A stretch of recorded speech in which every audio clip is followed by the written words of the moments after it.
Dummy லிரிக்ஸாக இந்த lines work ஆகுமான்னு பண்ணறதுக்காக சும்மா அவனை அனுப்பிச்சது.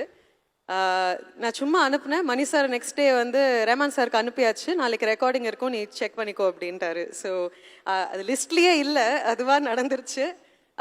அண்ட் பொன்னியின் செல்வனில் அசிஸ்டண்ட் கொரியோகிராஃபராக இருந்த லீலாவதி இந்த நித்தம் ஒரு வானம்லையும் கொரியோகிராஃபி பண்ணியிருந்தாங்க. அவங்க ரெஃபர் பண்ணி இதுவுமே ரேண்டமாக, இது நான் பிளானே பண்ணல, இதுவாக நடந்துட்டு இருக்கு. So but I am very grateful that this has happened. And இன்னைக்கு இந்த ஸ்டேஜில் விவேக் சார் மாதிரி ஒரு பெரிய சீனியர் கிட்ட இந்த அவார்டு வாங்குறதுல I'm very blessed. Thank you so much. இந்த மாதிரி ஆண்கள் சார்ந்து இயங்கிட்டு இருக்கிற இண்டஸ்ட்ரியில் பெண்கள் முன்னாடி நிற்கணும், அவங்க கேரக்டர்ஸ் வந்து இப்படி தான் இருக்கணும்னு உடைச்சதில் என்னோட குரு மணிரத்னம் வந்து ஒரு பெரிய காரணம். அவங்கக்கிட்ட தான் அவங்களும் வந்திருக்காங்க.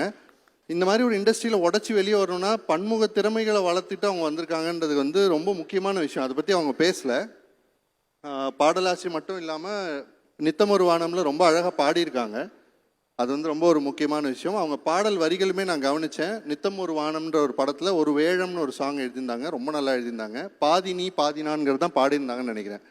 அதுலேயுமே நான் கோரினால் தோல் கொடு அப்படின்னு ஒரு வரி எழுதியிருந்தாங்க.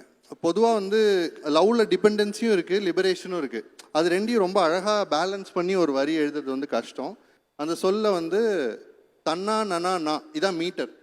அதுலேயும் அந்த லாஸ்ட்டில் உள்ள நாளில் சொல்லுன்ற வார்த்தையை போட்டாச்சு. இப்போ தன்னா நனா இதுக்குள்ளே வந்தியத்தேவனை அவங்க சொல்லிகிட்டே வரணும், அவன் எப்படிப்பட்டவன் அப்படிங்கிறத வந்து தோழிகிட்டேருந்து சொல்லிகிட்டே வர்ற ஒரு பாடல் அது. ஸோ மாவீரனா சொல், ஓடோடியா சொல், போராளியா சொல், அந்த மாதிரி அவங்க அடிக்கிட்டே வர்ற விதம் இருக்குல்ல, அது அவ்வளோ அழகு. அது ரொம்ப சிரமம். ஒரு பாடலாசிரியர் உங்களுக்கும் அது தெரிஞ்சிருக்கும், ரொம்ப சிரமமான விஷயம் அது. ஸோ அவ்வளோ அழகாக பண்ணியிருக்காங்க. இன்னைக்கு உயிர் உங்களுடைய தேவி அப்படின்னு நீங்கள் எல்லாருமே உயிர் விடுற